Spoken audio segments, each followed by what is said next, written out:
So I was whining to my wife the other day, said, I need new glasses. And she said, well, get some. I couldn't tighten them anymore. They were scratched. You know the thing, right? But I didn't want to go through the process because you have to make the appointment. You have to spend weeks to get them done. And you got to pay a fortune, right? That's real. But I did. I spent $500 on frames and glasses, and that was cheap. And then I ordered a pair from my sponsor, Zenni Optical, for $70. Zenni is an online eyewear shop. Prescription glasses, sunglasses, blue light lenses, starting at under $30. You go to Zenni.com, you pick a frame, upload your prescription, and they ship it to your door. No appointment, no store, no upsell at the counter. And by the way, if you are saying, do I really need new glasses, or do I have to put up with one pair to do everything I need to do for the next 2 years? No! You can get what you want starting at under $30. And if you've never bought glasses online, don't worry about it. I haven't either. Zenni has a virtual try-on so you can see exactly how the frame looks before you commit to buying them, with no salesman looking at you saying, those look good, but these expensive ones would look better. No, you don't get that. I'm excited. I can't wait to get my Zenni glasses and tell you more about them. If your glasses are overdue for a refresh, now's the time. Go to Zenni.com/podcast and use the code podcast15 for 15% off your first order. The styles sell out, so don't sit on it. That's Zenni.com/podcast. Promo code podcast15. You might have heard that live shopping is exploding, and I have to tell you, I have been on Whatnot for a couple of weeks now, and I see why it is. Now, Whatnot is my sponsor, and they are the reason I got on the platform and checked it out. I'm glad they did. They made it easy for me. I'm going to make it easy for you. I love it. Whatnot is where you get great products without paying full price. It's that simple. I'm hooked on their live shows, too. You got to see them. They're so much fun. And I see why Whatnot has climbed to the top of the App Store.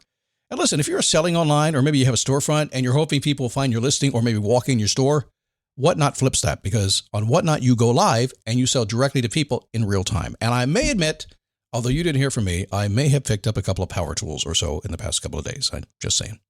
Whatnot, it's the largest dedicated live shopping platform with beauty, collectibles, electronics, luxury, fashion, even cookies, and anyone can sell. In fact, people who sell on Whatnot sell 10 times as much as any other major marketplace.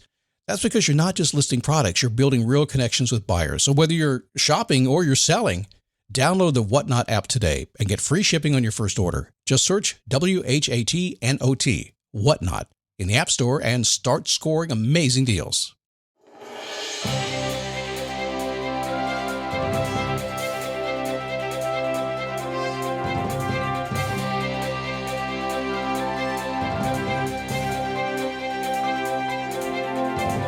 How are you? Come on in here. We're going to talk some goals today.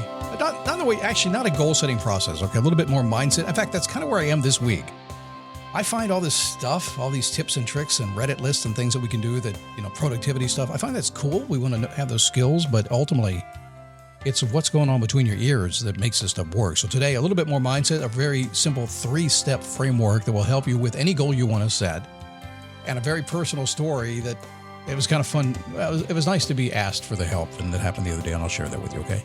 It is the Daily Boost from motivationtomove.com. My name is Scott Smith. Yes, it's a very common name. People laugh at me sometimes. Man, Scott Smith, that's common. Listen, if it's so common, why are you laughing at it? It's like, come on, man. It's everywhere. It's like being John Smith, of all things. People laugh at that.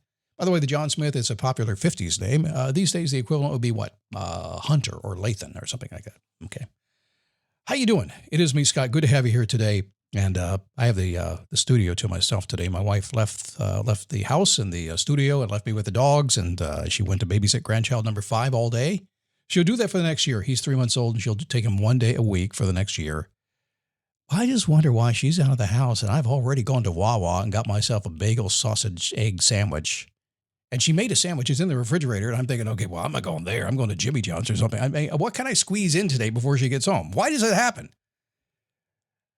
Uh-oh, I just let it out. Well, she'll see it on the credit card anyway. Let's talk goals today, huh? The secret to setting powerful goals. So we're not going to go through a list of setting goals. I'm just going to say this. You should set goals. They should be big, audacious goals. They should be big-ass goals. They should be so big they scare you a little bit. But man, if I could do them, and I think I can, that's what you need. You don't need small, tiny goals, and you certainly don't need a list of how to set a goal. You should by now know how to set a goal. We teach you probably 4 times a year. I'll teach you, but for today, we'll do something a little bit different, okay? It's really a potent way of thinking when you can understand that your mind is going to be activated. Now, the other day, I was at my daughter's house, and her home got hit by a hurricane 2.5 years ago, and a lot of damage to it, a lot of water damage, a lot of wind damage. It's taken them 2.5 years to get this repaired and stop the water leaking into the house. It's pretty messy and very expensive. I mean, we're talking lots of money.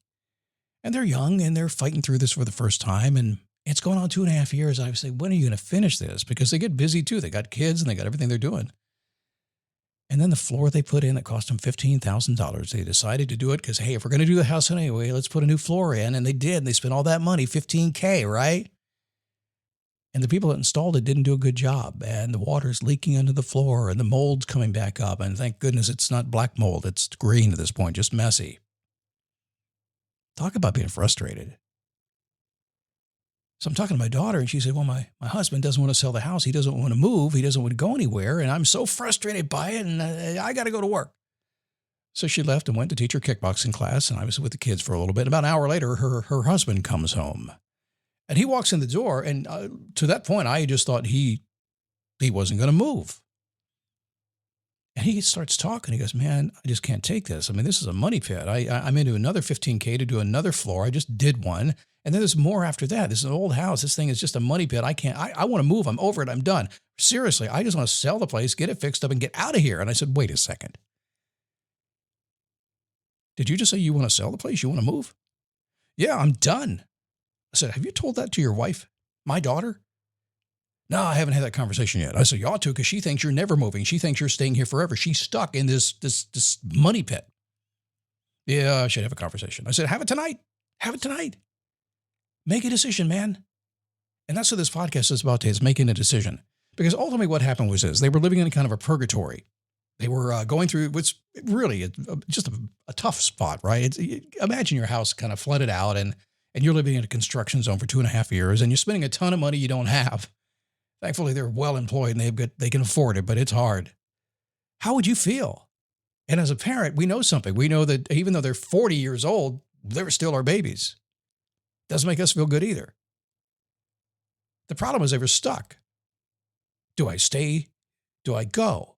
Do I fix it and keep it and live in there? Or do I fix it and sell it? Or do I just put up with it and deal with it? What do I do? That is so disabling. Let me ask you a question. Have you been in a position before where you're on the fence getting splinters in your ass because you can't figure stuff out? You can't make a decision. You don't know what to do. So you don't do anything. Maybe you set a goal. You didn't go after the goal. You have a mission in your life and you're doing nothing toward it. It happens all the time. It's being human. It's okay. So what do you do about that? Well, very simple steps I think you should do. When you need to build up your team to handle the growing chaos at work, use Indeed Sponsored Jobs. It gives your job post the boost it needs to be seen and helps reach people with the right skills, certifications, and more. Spend less time searching and more time actually interviewing candidates who check all your boxes. Listeners of this show will get a $75 sponsored job credit at Indeed.com/podcast. That's Indeed.com/podcast. Terms and conditions apply. Need a hiring hero? This is a job for Indeed Sponsored Jobs. Number one, as I told my son-in-law, you have to decide what you want and when you want to get it.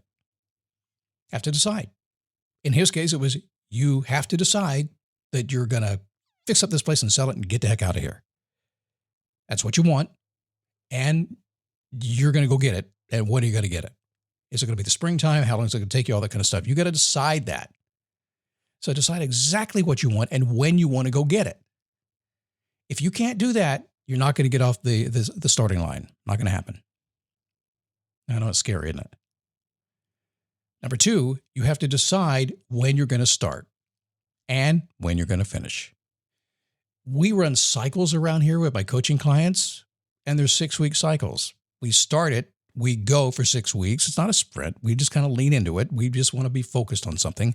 We decide when we're going to start, a group start date. This is when we start. Let's go. And then we kind of support people along the way. And then we also determine a finish. And when I say finish, it's an absolute finish. It's not, okay, it's sort of done, kind of got it to the point. Well, we'll just kind of tweak it out from here. No, it's done. So when you make a decision that you want something and you've decided when you're going to go after it, and then you've decided to start it, then you decided when you're going to finish it, finish means finished. It doesn't mean got a few more things to tie up. Yeah, that might be a punch-out list, right? But, come on. Otherwise, it's done. Why? So we can get it done and move on. Number three, you have to decide how you will begin and how you will maintain your momentum.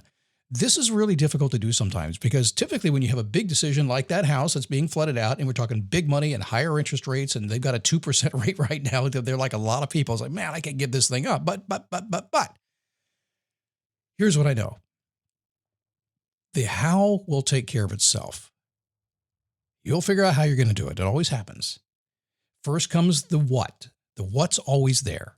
I go with what first. I don't go with why first. I always go with what first because it's always the what. Well, the house is creating a sucky life right now, so that has to be taken care of. Great. Now we know what it is. We know why you want to do it. Basically maintain your marriage, stay married, maintain your sanity. That's kind of it, right? And we understand we got this great interest rate. We have no idea what it's going to cost. We have no idea what this guy's. Don't worry about it. Just figure out how. And actually, in my conversation with my son-in-law, he said the backyard needs some work too. They had to do some digging for drainage. He said, I don't know what to do. I said, I know how to do it. There's a guy out there. He probably owns a tractor. He knows how to do this professionally. Give him a call. Probably $1,000. He'll fix it for you. Just make a phone call. Oh, hadn't thought about that. And maintaining your momentum. Depending on what goal you're doing, one of the rules that we have when we run a cycle and we complete it, 100% done and complete. And it must be integrated and sustainable into your life. We do not want to do something and then walk away and forget about it. We want to put it in so it works. Why would you make a dramatic change to your life? Why would you lose a bunch of weight over a period of 6 weeks and then the next day go eat a bunch of pizza and drink a bunch of beer? Why would you do that? Oh, don't answer that question. I know exactly why you do it. I do, because I live that life. I absolutely know why I would go do that. Absolutely. I'm with you. I totally am. I was like, why the heck would you get a speeding ticket on your motorcycle and then the next thing you do is see how much faster the bike can go? I don't know. But it sure is fun, isn't it? Catch me if you can. I'll tell you what, it's the distracting influence we talk about out there all the time are there. They're confusing you. There are so many obstacles or so many things that you're just trying to figure out. But at the end of the day, it's decide what you want and when you want to get it. It's decide when you're going to start and when you're going to finish. It's decide how you're actually going to start. What do you got to do? Got to make a phone call? Got to pay somebody? What do you got to do? And how do you keep it going once you got it? If you can do those things, I don't even think you need goals. I think you just kind of know that and just go do it. By the way, about 90% of your goals are not really goals anyway. They're just kind of fixing up life. Yeah, we'll talk about that in another podcast. Have a good day. I'll see you tomorrow right here on the Daily Boost.